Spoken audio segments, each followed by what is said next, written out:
Paz seja com todos, sejam muito bem-vindos a mais uma videoaula aqui no canal Gospel Tech 316. Eu sou Alessandro Moraes e hoje nós estamos dando continuidade ao nosso estudo do livro de Apocalipse. Hoje nós vamos estar iniciando o capítulo 14 do livro de Apocalipse e estamos aí na aula 47 do nosso curso, do nosso estudo, ok? Hoje nós estaremos aí finalizando a quarta sessão do livro de Apocalipse. Espero que esteja tudo bem com vocês, que todos nós estejamos seguindo em frente, seguindo sempre com fé, com esperança, com saúde, crendo sempre que Deus está no controle de todas as coisas e que nada acontece nesse mundo, nada acontece na nossa vida, nada acontece na esfera política, na esfera geográfica ou financeira, sem o consentimento de Deus. Ok, pessoal? Então, que a gente possa continuar firme realmente, entendendo a palavra de Deus, sabendo as coisas que estão por vir, para que nada nos pegue de surpresa. E esse livro de Apocalipse é um livro que nos revela muitas coisas sobre o final dos tempos. Vamos estar orando para nós darmos início ao nosso estudo do Apocalipse. Querido Deus e amado Pai, nós te louvamos, nós adoramos o teu santo e poderoso nome, Senhor. Nós glorificamos a Ti acima de tudo e de todos. Nós te agradecemos porque até aqui o Senhor tem olhado para nós, até aqui o Senhor tem nos ajudado, ó Pai, tem nos orientado, tem nos sustentado, tem nos livrado de toda enfermidade, todo mal, ó Pai, todo perigo escondido, Senhor. O Senhor é aquele, ó Pai, que a cada dia tem iluminado os nossos caminhos com a Tua palavra, com a Tua unção sobre nós, ó Deus. E nós só temos que Te adorar, que Te agradecer, ó Pai, Te servir realmente, ajudar o nosso próximo, amar o nosso próximo, Pai, e amar a Ti sobre todas as coisas, Senhor.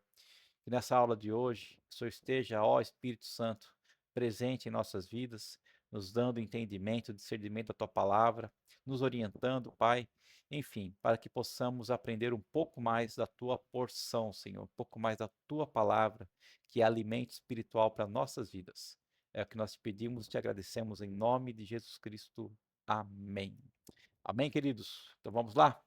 Hoje nós estamos aí na nossa aula de número 47. O título da aula é A Glorificação dos Salvos e a Condenação dos Ímpios, né?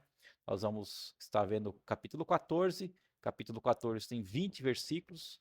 Hoje nós estaremos vendo essa primeira parte do versículo 1 ao versículo 8, né? E aí eu queria ler com vocês aqui na Bíblia esses 8 versículos, tá bom? Então, Apocalipse, capítulo 14, a partir do versículo 1, diz assim: Então eu vi o Cordeiro em pé no monte Sião, e com ele estavam 144.000 que tinham o nome dele e o nome do seu pai escritos nas suas testas. E ouvi um som que vinha do céu, como o rugir de uma grande cachoeira e o estrondo de um poderoso trovão. Era como o som de um coro acompanhado por harpas. E esse som era um maravilhoso cântico novo entoado diante do trono de Deus, diante dos quatro seres viventes e dos anciãos. E ninguém podia aprender este cântico, a não ser estes 144.000 que haviam sido comprados da terra. Porquanto eles se conservaram puros por não terem tido relações com mulheres, e seguem o Cordeiro por todo lugar aonde ele vai. Foram comprados dentre os homens da terra como uma oferta consagrada a Deus e ao Cordeiro, e não podem ser acusados de nenhuma mentira, são irrepreensíveis. Então vi outro anjo voando pelos céus, levando o evangelho eterno para anunciar àqueles que estão na terra, a toda nação, tribo, língua e povo. Temam a Deus, disse ele em alta voz, e louvem a grandeza dele, porque chegou o tempo em que ele vai julgar a humanidade. Adorem aquele que fez os céus e a terra, o mar e todas as fontes das águas. E então um segundo anjo o seguiu pelos céus, dizendo: Caiu, caiu a Babilônia, a grande cidade, porque ela seduziu as nações do mundo e as fez participar do vinho da sua terrível imoralidade. Ok, pessoal? Então, hoje, nessa aula 47, nós iremos ver até esse versículo 8, né? Nós vemos aqui claramente que do versículo 1 ao versículo 5, João nos fala sobre aqueles que já estão nos céus com o Senhor, e do versículo 6 até o 8 fala sobre os anjos, né, que estão trazendo um último aviso aí, assim, uma última chance àqueles que estão na terra, né, aqueles que ainda não morreram, ok, pessoal? Então vamos lá. O capítulo 14, né, que é esse que nós estamos, ele encerra a quarta sessão paralela do livro de Apocalipse. Nós já vimos sobre os 7 candeeiros, que foi a primeira sessão, as 7 igrejas, né? A segunda sessão foi os 7 selos, a terceira sessão, as 7 trombetas, e essa quarta sessão estamos vendo sobre quem? Sobre o quarteto do mal, né? Que se levanta contra Cristo e contra a sua igreja, que somos nós, eu e você. E quando nós falamos aí de quarteto do mal, nós estamos falando aí sobre o grande dragão vermelho, que é Satanás. Estamos falando sobre aquela besta que emerge do mar, que é o anticristo. Estamos falando sobre a segunda besta que vem da terra, que é o falso profeta. Estamos falando também da Babilônia, né? Que é o grande sistema do anticristo, sistema que vai aí seduzir e prender as pessoas. Então, é o quarteto do mal: Satanás, o anticristo, o falso profeta e a Babilônia, que é esse sistema do final dos tempos, ok? Então, cada sessão dessa que nós vimos, desde a primeira, segunda, terceira e agora a quarta sessão, que são paralelas, elas cobrem todo um período que vai da onde? Começam a contar sobre a primeira vinda de Cristo até a segunda vinda de Cristo. Então nós entendemos que cada sessão dessa, que nós já aprendemos do livro de Apocalipse, ela começa na primeira vinda de Cristo e finaliza na segunda vinda de Cristo, cada uma contando detalhes diferentes, né? Então, assim, a gente vê repetidamente a cena, né, da segunda vinda de Cristo e do juízo final, porque em cada sessão conta essa cena.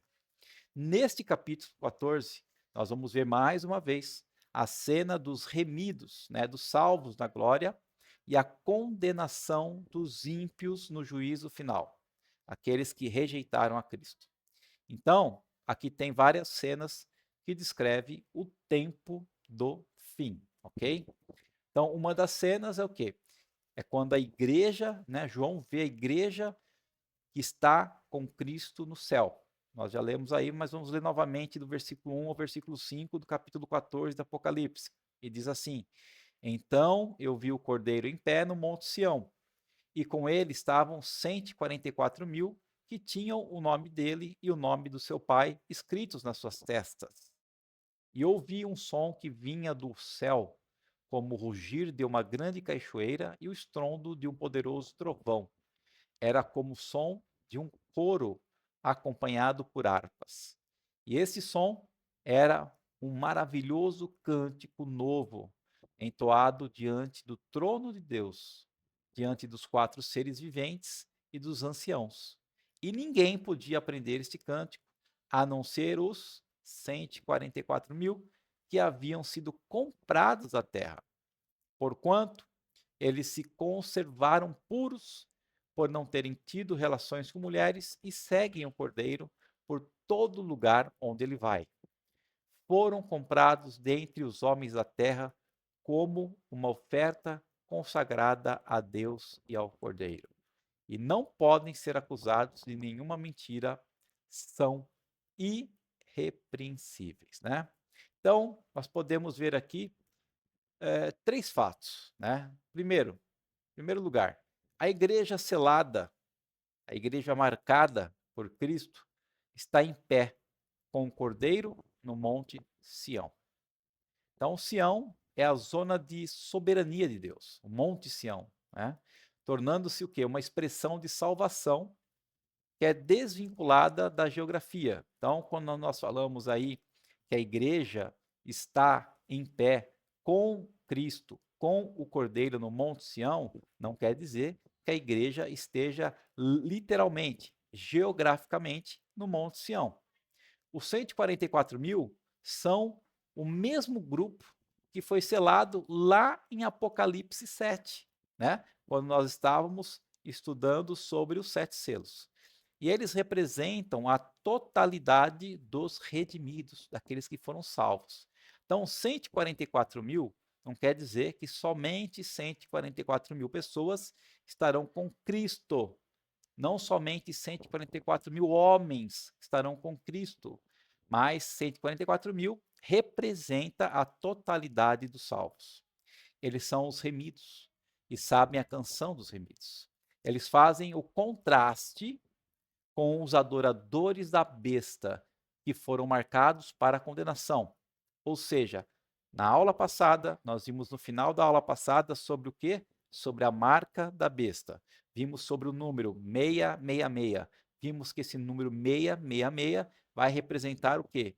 O sistema, aqueles que se deixarão levar pelo sistema, aqueles que aceitarão o sistema na sua vida, aqueles que rejeitarão a Cristo. Então, esses 144.000 que estão no céu, no Monte Sião, com Cristo, eles contrastam com aqueles que estão adorando a besta na terra. Ok? Então, os remidos, os salvos, recebem uma marca, um selo, o nome de Deus e do Cordeiro. E aquela marca descrita em Apocalipse 7 continua válida ainda, né? Agora recebe a marca do Pai e do Filho, são selados, são um pessoal separado por Deus. Esses são os 144.000. E embora esses 144.000 são os mesmos lá do capítulo 7, que nós já estudamos, e representa a totalidade dos redimidos, dos salvos, há um pouquinho mais de detalhes deles aqui no capítulo 14. Ok? Então aqui João não está apenas ouvindo os selados, mas também ele consegue enxergar, consegue ver o povo com Cristo. E aqui também ele fala sobre um lugar específico, Monte Sião. E aqui ele revela-se a marca deixada pelo selo. As duas igrejas, ou seja, a igreja verdadeira com Cristo e a igreja falsa com a besta, agora estão nitidamente contrapostas, ou seja, aqueles que são marcados pelo Cordeiro e por Deus estão de um lado e aqueles que receberam a marca da besta estão do outro lado. E aqui os selados estão ligados não apenas a Deus, mas também estão ligados agora ao Cordeiro, a Cristo. Então, o Monte Sião aqui não é o Monte Sião da terra, mas é o Monte Sião do céu. Trata-se da cidade santa, a nova Jerusalém, a Sião celestial. Os 144.000 foram remidos da terra, salvos da terra, foram selados por Deus, marcados por Deus, para glorificarem a Deus no céu, novo céu. Primeiro, então, é isso, né? Então, primeira coisa, a igreja selada está em pé com o Cordeiro no Monte Sião celestial.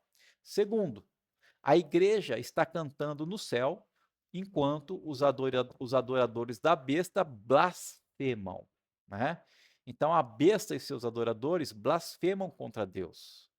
Mas os remidos, os salvos do Senhor, estão no céu cantando um novo cântico, uma nova canção.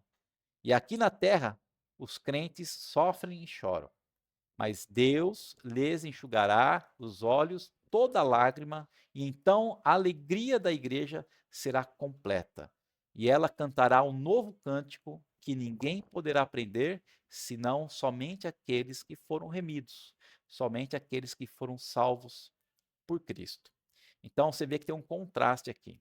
Enquanto os salvos que estão nos céus com Cristo adoram, aprendem um novo cântico, aqueles que ainda estão aqui na terra, que são os adoradores da besta, eles estão blasfemando contra Deus, né? Terceiro lugar, a igreja é o povo redimido por Deus, salvo por Deus, totalmente separado do mundo. Então, os remidos não se prostituíram com a grande meretriz que é a Babilônia. A expressão não se contaminaram com mulheres, nós lemos ali nos versículos 4 e 5, que são os homens que não se contaminaram com mulheres, são castos. Isso aí não se trata realmente de celibato, ou seja, não se trata do homem que não teve nenhuma relação sexual com a sua esposa, né? Aqui nós temos que compreender que é uma coisa figurada. Quando nós falamos da noiva, falamos da igreja, é uma noiva imaculada, é uma noiva virgem que está à espera do seu Cristo. Então, aqui nesse caso é a mesma coisa, né? Quando a Bíblia fala aqui em Apocalipse 14, 4, 5, que aqueles que foram escolhidos são os homens que não tiveram relações com mulheres, quer dizer que foram os homens que não se entregaram para o sistema da besta. Os homens que não tiveram relação com a Babilônia, que é chamada também de grande prostituta. É isso, né? Então, a palavra grega paternoi, traduzida por castos, é a mesma que significa também virgens. Então, a Bíblia não considera, de forma nenhuma, o sexo no casamento uma contaminação. Pelo contrário, ela exalta o casamento como uma imagem da mais elevada dignidade. A palavra castos, nesse contexto aqui, do capítulo 14, é uma expressão que denota o quê? Pureza espiritual. João fala diversas vezes da idolatria da besta como prostituição, né? A palavra do grego porneia. A igreja é o quê? É uma virgem pura apresentada ao seu noivo Cristo. Assim, os 144 mil são virgens e castos, no sentido de terem se recusado a se manchar, participando da prostituição, que é o quê? A adoração à besta. Então, esses 144 mil, que representa a totalidade da igreja, eles se mantiveram puros em relação a Deus. Então, os remidos são os seguidores do Cordeiro. Eles não seguiram a besta como todos os demais da terra, mas seguiram a Cristo, o Cordeiro. Seguiram o Cordeiro ainda que para a morte, ou seja, aqueles que muitas vezes serão pressionados pelo sistema, serão condenados à morte pelo sistema, mas preferiram morrer por Cristo do que recusar a Cristo, do que rejeitar a Cristo. Então, estes são os salvos, esses são os remidos, esses são aqueles que não se entregaram à besta, o seu sistema, à Babilônia, à prostituta. Ok? Então, é isso que o capítulo 14, versículos 4 e 5 nos diz. Então, eles ouvem a voz do pastor e o seguem, como está em João 10. Eles negaram-se a si mesmos, tomaram a cruz de Cristo e seguiram o Senhor, mesmo que pela morte. Então, os remidos são os eleitos de Deus. Eles seguem o Cordeiro porque não pertencem a si mesmos, ou seja, eles amam mais a Deus do que a sua própria vida. Eles foram redimidos pelo sangue do Cordeiro. Eles foram escolhidos dentre os homens. Foram escolhidos pela graça. Eles não foram escolhidos porque eram bons homens. Eles não foram escolhidos porque eles faziam boas coisas, ajudavam. Não, pela graça de Deus. Os remidos são primícias para Deus. Primícias aqui não são um grupo seleto da igreja, mas toda a igreja. Toda a igreja é a igreja dos primogênitos. Os cristãos são chamados de primícia das suas criaturas. Israel era chamado de primícia da sua colheita. Então, quando fala em primícia, está falando de toda a igreja e não somente alguns da igreja. Os remidos são puros de lábios e de vida.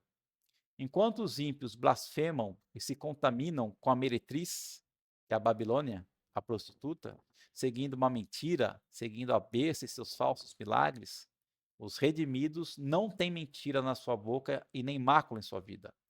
Adolf Pohl interpreta corretamente quando diz o seguinte: estes lábios santos apontam mais uma vez como figura oposta para o capítulo 13. Ali ressaltou-se nos versículos 2, 5, 6, a boca blasfema da besta, que levou todas as bocas do mundo a blasfemarem contra Deus. Do mesmo modo, a palavra mentira aponta para o capítulo 13, a saber, para a atuação da segunda besta, o profeta da mentira, o falso profeta. Então, no atual contexto, mentira é consentir na adoração, consentir na adoração diante da besta. E aí, quem é igual à besta? Deste modo, a besta se transformava pela mentira em Deus, em Senhor sobre todas as coisas, e aqueles que seguiam a besta acreditavam. Era em relação a isso que os comprados se conservavam imaculados. Sua boca não negou a Cristo. Num mundo que ressoava cheio de apostasia e idolatria, num mundo perdido, os verdadeiros seguidores de Cristo, os verdadeiros cristãos, os marcados por Deus e pelo Cordeiro, eles sustentaram o testemunho límpido de Deus e do Cordeiro até a morte. Amém? Então, né, nós pudemos ver aí 3 fatos nesses primeiros versículos, né? Que a igreja selada está em pé com o Cordeiro, no Monte Sião. A igreja está cantando no céu, enquanto os adoradores da besta blasfemam na terra. E a igreja é o povo salvo, o povo redimido por Deus e totalmente separado do mundo, aqueles que não adoraram a besta. Bom, versículos 6 e 7, vamos ver que o juízo é anunciado aos moradores da terra. Né? Então, do versículo 1 ao versículo 5, João enfatizou sobre a igreja santa que está no céu com Cristo, entoando um novo cântico. E agora, a partir dos 6 e 7, vai focar mais na terra. Então vi outro anjo voando pelos céus, levando o evangelho eterno para anunciar àqueles que estão na terra, a toda nação, tribo, língua e povo. Temam a Deus, disse ele em alta voz, e louvem a grandeza dele, porque chegou o tempo em que ele vai julgar a humanidade. Adorem aquele que fez os céus e a terra, o mar e todas as fontes das águas. Ou seja, está dando mais um aviso para aqueles que ainda estão na terra. Os moradores da terra são exortados a temerem a Deus e darem glória a Ele. O capítulo 13 se encerra com uma nota triste. A pergunta que ecoa em todo mundo é: quem é como a besta? Quem pode pelejar contra ela? Porque ela vai ser realmente uma pessoa muito forte, né, com muitos poderes.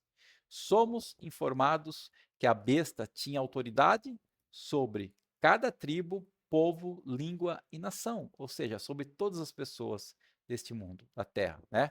Mas agora o anjo proclama as boas novas, o evangelho de alguém mais forte do que a besta, o todo-poderoso Deus. E ele sim deve ser temido. A ele sim deve ser dada toda a glória. Enquanto durar o tempo, os homens têm a oportunidade de se arrependerem e se voltarem para Deus. Somente Deus é digno de ser adorado, porque Ele é o Deus Criador. Ele é a origem de todas as coisas. E quando a gente fala que Deus é o único que tem que ser temido, por que nós falamos isso? Porque o diabo, Satanás, a besta, que é o falso profeta, que é o anticristo, eles podem até tirar nossa vida física, mas jamais podem condenar a nossa alma. E Deus não. Deus, ele pode condenar a nossa alma a uma eternidade no lago de fogo e enxofre. O lago de fogo e enxofre que foi preparado para Satanás e seus demônios. Então é por isso que nós devemos temer a Deus. Os moradores da terra são alertados sobre a chegada do juízo. Antes do juízo, Deus alerta, avisa e conclama ao arrependimento, né? Então Deus não chega e nunca chegou de sopetão, fala não, agora já era, vocês estão condenados, vocês não têm mais chance nenhuma e nem terão mais, né? Foi a mesma coisa na época de Noé. Quando Deus mandou Noé construir a arca, demorou 120 anos para aquela arca ficar pronta. Será que foi à toa que demorou 120 anos? Não, porque dentro desses 120 anos, Noé, ele proclamava que Deus viria, que Deus julgaria o povo, que Deus mandaria o dilúvio, que todos morreriam. Quem não entrasse na arca, quem não confiasse e acreditasse em Deus, morreria. Então Deus deu 120 anos para toda a humanidade, para eles poderem se arrepender dos seus pecados, ouvirem a voz de Noé, entrar na arca. Da mesma forma, está acontecendo conosco. Nós estamos vendo tantas coisas ruins acontecendo, mas parece que as pessoas não dão conta do que está por vir. Esses são os alertas, esses são os avisos de Deus ao arrependimento para nós. As trombetas do juízo sempre visam levar o homem ao arrependimento, né? Então, tudo que acontece na terra de ruim, o objetivo é que o homem enxergue o que está para acontecer e se arrependa. Mas os ímpios, aqueles que não creem no Senhor, vivem como se o juízo jamais fosse chegar. Eles não acreditam que o juízo vai chegar. Eles vivem desapercebidamente. Mas agora o juízo é chegado. É a hora da queda da Babilônia, da queda do sistema de Satanás, da queda do anticristo, do falso profeta. É a hora da ira de Deus. É a hora do lago de fogo, a hora da foice, a hora da lagaragem. Portanto, nenhuma hora de misericórdia. Eles já tiveram a chance de crer na palavra de Deus, de se arrependerem, de aceitar a Cristo como único Senhor e Salvador, mas não fizeram isso. Blasfemaram contra o Senhor. Ok? Bom, a queda da Babilônia, ela é proclamada.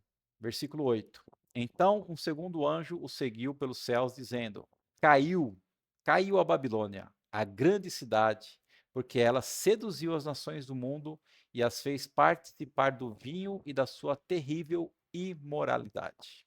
Então a grande Babilônia é a grande meretriz, a grande prostituta. A verdadeira igreja está no céu, com Cristo. E a falsa igreja está arruinada na terra com a besta e o falso profeta. Ela é grande, mas está perdida. Ela seduziu, enganou, mas agora está caída. A grande Babilônia é o sistema mundano, é a religião prostituída, a falsa religião, que vai estar a serviço da besta e de Satanás no mundo agora nos últimos tempos. George Led, escrevendo sobre a Babilônia, diz o seguinte: Babilônia era o grande inimigo de Israel nos tempos do Antigo Testamento. E aqui representa a capital, o centro da civilização apóstata, ou seja, daqueles que negam a Cristo, dos últimos dias. O símbolo da sociedade humana organizada política, econômica e religiosamente em oposição e desafio a Deus. A grande Babilônia age na terra como sedução e perseguição.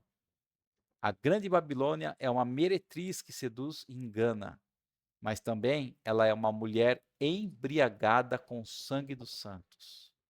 Sua sedução é universal. Martin Lloyd Jones, comentando sobre essa grande meretriz, escreve o seguinte: quando o diabo não consegue desanimar o povo de Deus por meio de perseguição ativa, perseguição militante, ele tem conseguido afastar o povo de Deus por meio das seduções desse mundo.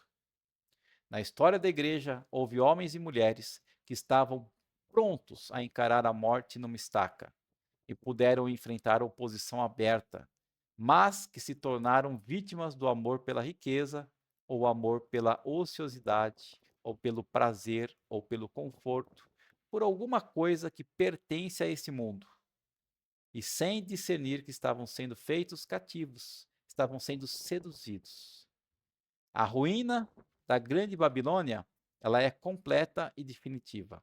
Ela caiu, ela está derrotada. A igreja que foi perseguida e martirizada é vencedora, mas a igreja que perseguiu e matou os santos de Deus, ou seja, aqueles que estavam junto com a besta, agora essa igreja, falsa igreja, ela é totalmente destruída. Amém, queridos? Então aqui, né, nós vimos aí esses primeiros 8 versículos do capítulo 14 que fecha, né, essa quarta sessão do livro do Apocalipse, que fala sobre o quarteto do mal. Então nós pudemos ver aí, por enquanto, duas partes. A primeira parte, vendo João falar sobre os santos, sobre aqueles salvos, os remidos de Deus que estão no céu, com o Cordeiro, cantando um novo cântico. E depois estamos vendo aí um último aviso sobre para aqueles que ainda estão na terra, né? um último aviso para deixarem o sistema da Babilônia, o sistema da besta, se arrependerem e voltarem a Deus, porque é chegado o juízo, é chegada a hora, não tem mais o que fazer, né? A grande Babilônia, o grande sistema caiu, caiu para sempre.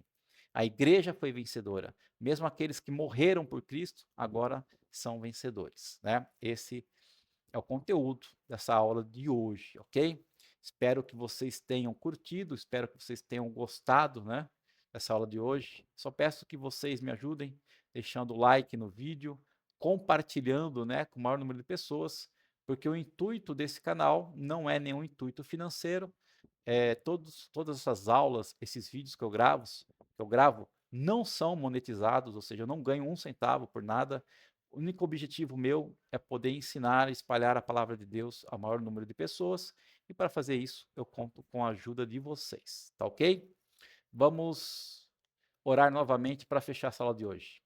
Senhor Deus poderoso, nós te agradecemos, ó Pai, por mais esta aula, por mais esses minutos na tua presença, por tudo que nós aprendemos hoje, Senhor, por entender e compreender, ó Pai, que um dia, Senhor, apesar de todos os problemas, de todas as dificuldades, de tudo que nós passarmos nessa terra, nós devemos ficar firme em Ti, nós devemos resistir ao inimigo nas nossas almas, se tivermos, ó Pai, que dar a nossa própria vida para não negar o Teu santo e poderoso nome, que nós possamos dar a nossa vida, Pai, mas que um dia nós estaremos junto contigo, entoando esse novo cântico nos céus, enquanto aqueles que adoram a besta, aqueles que aderiram ao sistema aqui na terra, estarão sofrendo e serão condenados ao juízo final.